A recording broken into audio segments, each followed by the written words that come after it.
ما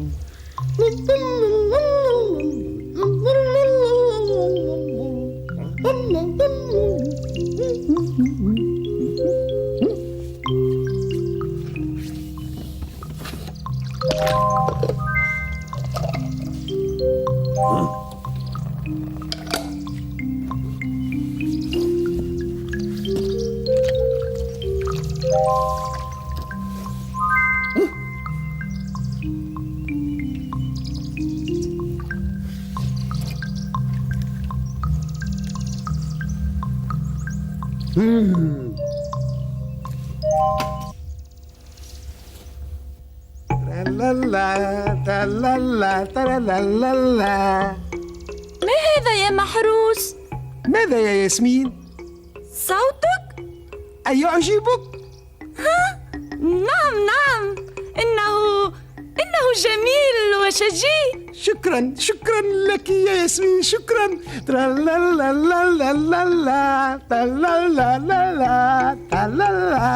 أي جميل وأي شجي، إن صوته مزعج جدا، بل ويصم الأذان أيضا. وماذا كنت أقول له؟ الحقيقة ستؤلمه. أفضل من أن نتألم نحن بسبب إزعاجه.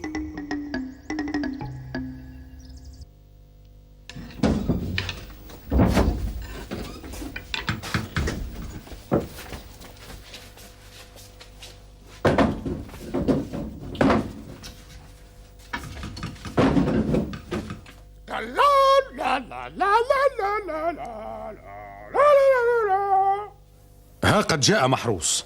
إن صوته يعلن عنه. ألا تكف عن هذا، عن ضجيجك؟ أتسمي غنائي الشجي ضجيجا يا نمرود؟ غناء شجي. أنت دائما هكذا تغار مني. أنا؟ نعم أنت. اهدأ يا نمرود، اهدأ وأكمل غداءك. كيف أكمل غدائي وأنا منزعج؟ نعم وألف نعم. بدلا من أن تنزعج مني يجب أن تشكرني، بل وأنتم أيضا يجب أن تشكروني. ها؟ على أي شيء نشكرك؟ على غنائي لكم وبلا مقابل. بصراحة يا محروس، ما تفعله ليس بالغناء. ماذا؟ سمه ما شئت إلا غناء. أرنوبة، إن صوتي جميل، أليس كذلك يا سعدون؟ بصراحة لا يا صديقي. حتى أنت يا سعدون؟ إنها الحقيقة. إنكم جميعا لا تقدرون موهبتي. أليس صوتي أجمل من صوت هذا المطرب الذي تتفاخرون به وتعلقون صوره في كل مكان وتستمعون إلى شرائطه في كل وقت؟ صوتك أفضل من صوت القط مغرد. لا أنت تهزأ يا محروس، إن مغرد مطرب مشهور. وصاحب موهبة أصيلة. أجل، إن أشرطته تباع في كل مكان، وما من حفل يقام إلا ويكون مغرد نجمه المفضل. أنا شخصيا أحب مغرد، إن صوته يشجيني. لم أتوقع منك هذا يا سعدون. إنها الحقيقة يا صديقي. لماذا تحاول يا محروس؟ إن مغرد موهوب ومثقف. وأنا أيضا موهوب ومثقف. هلا سكتتم؟ ها هو الحكيم مرجان سينطق بالحق. ما رأيك في صوتي يا حكيم؟ لا يهم أن أقول رأيي الآن، فنحن حول مائدة الطعام ونتناول الغداء، ومن آداب المائدة ألا نثرثر ونحن نأكل.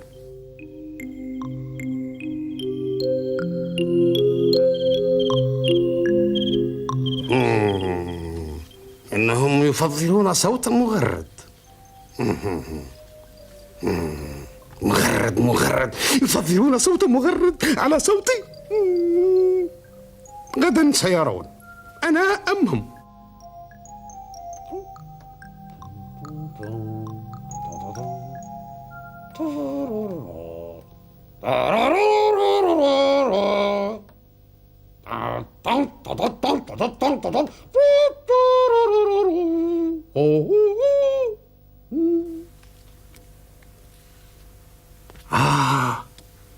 تلك النغمة التي مرت بخاطري فجأة جميلة جدا، بل ورائعة. يا لك من موهوب يا محروس. سأعزف بعضا منها حالا قبل أن أنساها.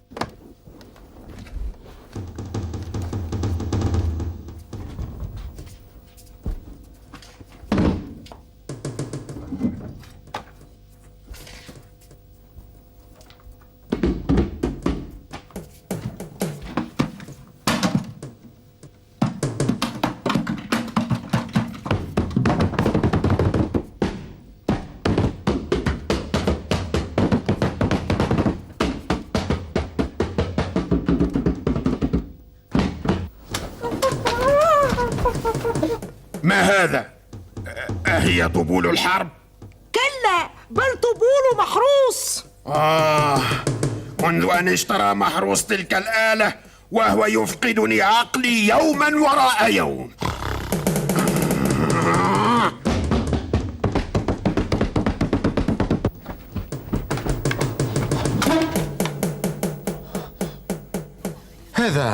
هذا غير معقول يا محروس، غير معقول. مسكين يا محروس، مسكين يا محروس. بل نحن المساكين يا كوكو.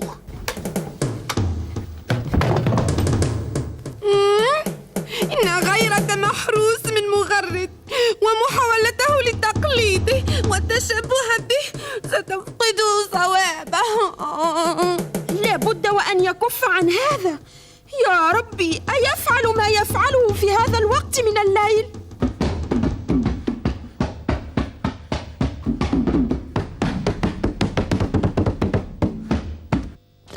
إن لم تكف عن الدق حالا سأدق عنقك بكلتا يدي. نمرود، لا تندفع، لا ترتكب حماقة أرجوك. إن الحماقة هو الذي يرتكبها ومع سبق الإسراع. ماذا تفعل يا محروس في وقت كهذا؟ ماذا أفعل؟ نعم، ماذا تفعل؟ أمارس فني. فنك؟ نعم، فني، فأنا وبدون فخر موهوب. أنت غير موهوب، أنت واهم وأحمق. أتهينني في بيتي يا نمرود؟ وفي أي مكان آخر. لقد أزعجتني وكاد قلبي أن يتوقف من شدة دقاته التي فاتت دقات طبلك الأجوف. لقد أزعجتنا جميعا يا محروس. وطار النوم عنا. حرام عليك يا محروس، إن فنك الذي تدعيه أتلف أعصابنا. أكل هذا حدث بسببي؟ نعم. بسببه. ولماذا لا يحدث لكم ما ذكرتموه عند سماعكم لمطربكم العبقري مغرد؟ لأن مغرد مطرب وفنان حقيقي، أما أنت أنا وأنا ماذا؟ محروس، لا تتحداني. وإني أمرك أن تتوقف عن إزعاجك لنا منذ اللحظة، أفهم؟ لن أتوقف يا نمرود، فأنا فنان. والفنان الحقيقي لا يتوقف عن مسيرته. هكذا مسيرته. وهناك شيء آخر يجب أن تعرفه. أنا أفعل ما أفعل في بيتي وأنا حر فيه. لا يا محروس، لا. أنت لا تفهم الحرية بمعناها الحقيقي. ماذا تقصد يا حكيم؟ صحيح أنك حر في بيتك، ومن حقك أن تفعل ما تشاء بداخله. أسمعت يا نمرود؟ الحكيم قال قولة الحق. ولكن عندما تتعارض حريتك مع حرية جيرانك فهذا لا يجوز، وهنا تكون حريتك فوضى وعدم اكتراث بالآخرين. إن كل أصدقائي لا يعترفون بموهبتي وفني، إنما مغرد يعترفون به. إنه مشهور، وأنا أيضا سأصبح مشهورا مثله، وسأحقق هذا وسأفرض عليهم موهبتي. نعم، ووقتها سيعترفون بفني ويعلقون صوري في أنحاء الضيعة كلها.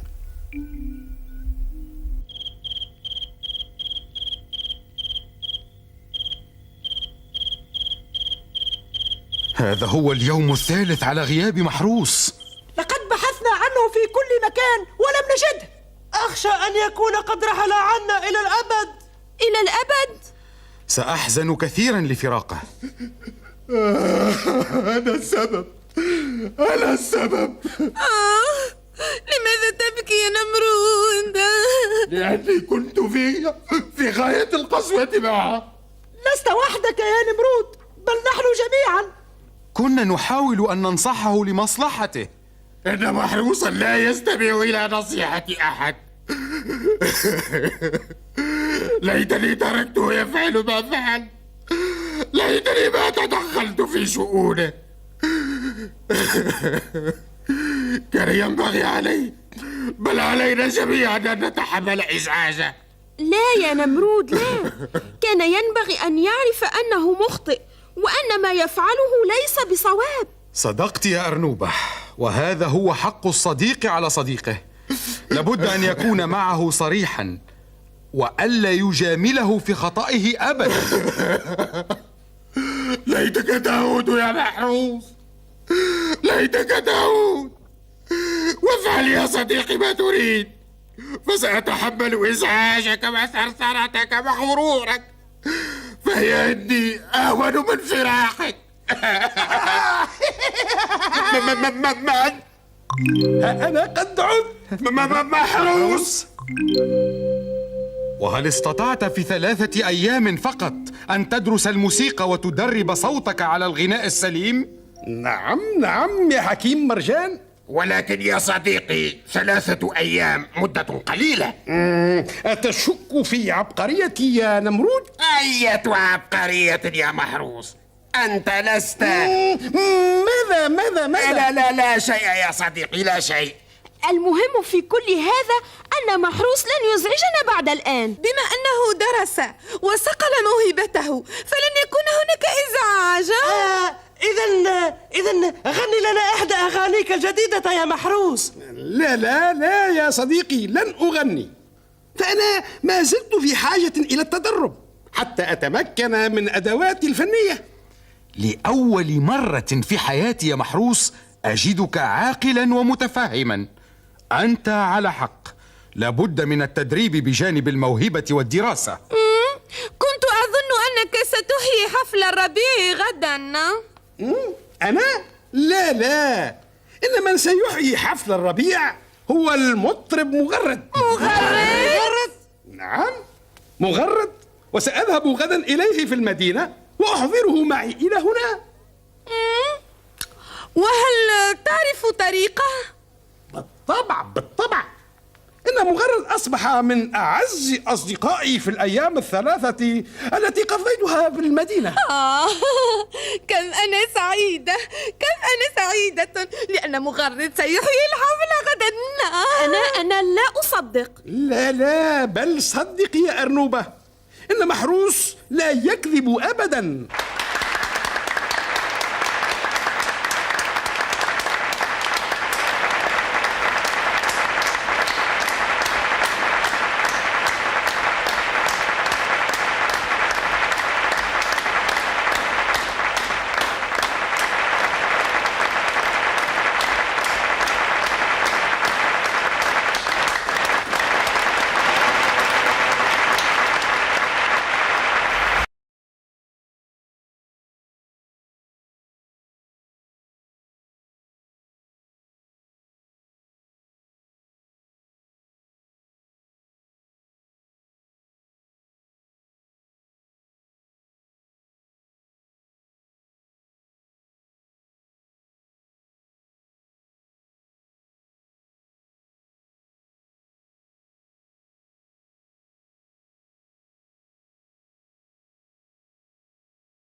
مغرد مغرد مغرد. أشكركم أشكركم أشكركم.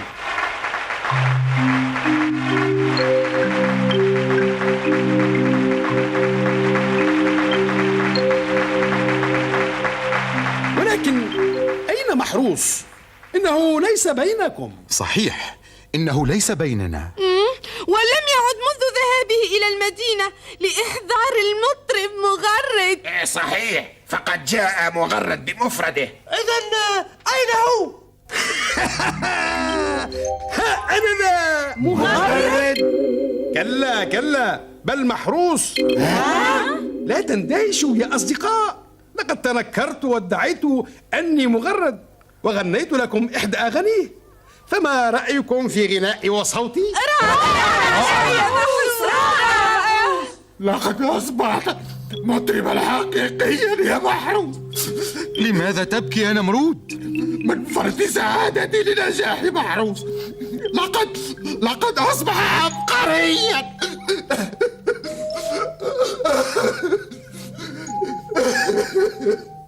إن محروس وصل إلى قمة الشهرة في ضيعته وفي كل القرى المجاورة.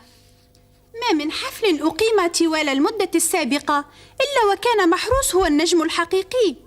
إن صوته يشبه صوت مغرد تماما، ويغني كل أغانيه بدقة بالغة. ولماذا لا يغني أغاني خاصة به؟ الأغاني الخاصة تحتاج إلى تمويل كبير حتى يقدر على إعداد أغاني خاصة به. هل ستحضرين حفل الغد المقام بضيعة الأصدقاء؟ طبعا سأحضره، لأن محروس هو الذي سيغني. إن تدليك العضلات يا محروس وتليينها شيء هام جدا قبل القيام بالأعمال، فهي تساعد في مرونة الجسم.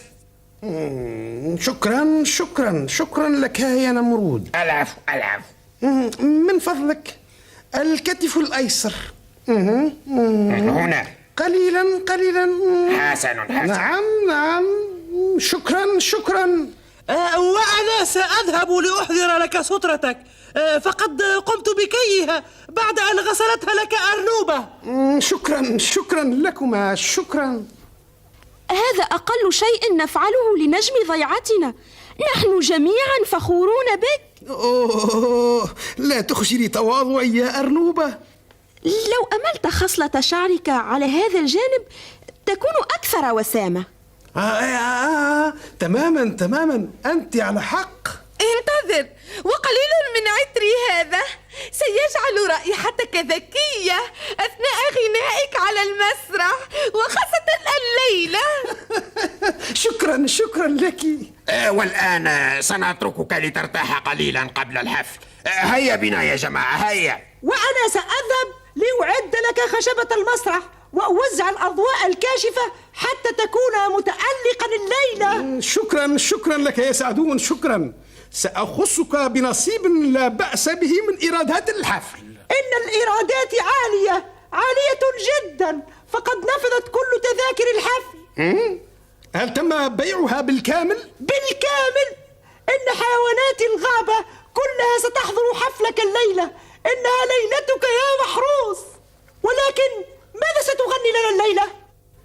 سأغني أغنية مغرد المشهورة عن الموهبة التي يمنحها الله لعباده. لقد غنيتها في الحفل الماضي. وسأغنيها الليلة أيضا، فهي أغنية محبوبة وجميلة، وما من حفل أحييه إلا ويطلبها مني الجمهور مرارا وتكرارا.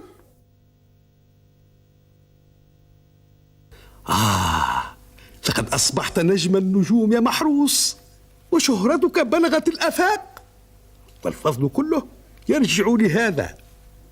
يكفي أن أضع هذا الشريط الغناء بصوت المطرب مغرد بداخل هذا المسجل، ثم أضغط على مفتاح التشغيل وأحرك شفتي مع كلمات الأغنية هكذا. تنساب ألحان الطيور فتميل أحلى الزهور، ويغني قلبي المسرور لمواهب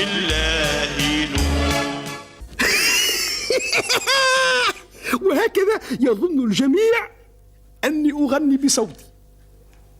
والآن أضع جهاز التسجيل في مكان خفي داخل سترتي. معقول؟ أنا لا أصدق ما سمعت وما رأيت. إن محروس لا ينصلح حاله أبداً.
إنهم يطلبونها ثانية.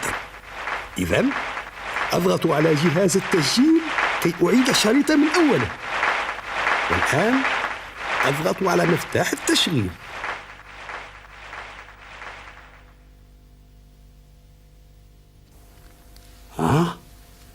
يبدو أني لم أضغط على المفتاح جيدا.